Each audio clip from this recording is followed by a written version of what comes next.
আজকে বিকেলে ভাইরা বাড়ি যাবে, তাই ওদেরকে নামাবো, তার সাথে একটু ঘুরেও আসবো। মানে হ্রদ দেখা আর কলা বেচা প্রায় দুটোই একসাথে হয়ে গেল। ভেজ আইটেমের দোকান খুঁজতে খুঁজতে আমরা এই দোকানটার সামনে এলাম। এই লোকেশনটা লেক কালীবাড়ির সামনে। এক্সপেকটেশন তো খুব হাই ছিল, কারণ শুনেছিলাম এই দোকানটার চাটগুলো নাকি খুব সুন্দর খেতে হয়। তো মনের মধ্যে একরাশ আশা নিয়ে দুটো পাপড়ি চাট অর্ডার করেছিলাম। যাই হোক, ইনগ্রিডিয়েন্ট সবই খুব দামি দামি ছিল, কিন্তু ওই যে বলে না, কুকুরের পেটে ঘি ভাত সহ্য হয় না, আমাদেরও হয়েছে তাই অবস্থা। যতই হোক, আমরা তো বাঙালি, আমাদের খাবারের মধ্যে একটু বাঙালি ভাব না থাকলে চলে বস?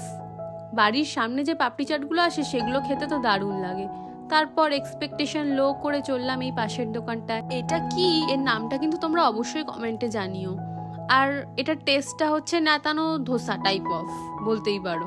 দাদা তো এটার মধ্যে ভরে ভরে চিজ আর পানির দিয়ে দিল।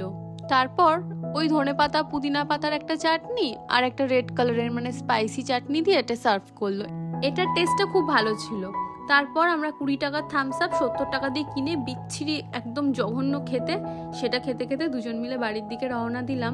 ওরাও এবার মেট্রো স্টেশনে নেমে যাবে, আর তারপর আমরাও বাড়ির দিকে যাব। তোমাদের সবার ফুচকা না পাপড়ি চাট কোনটা বেশি ভালো লাগে সেটা কিন্তু কমেন্টে অবশ্যই জানিও। টাটা।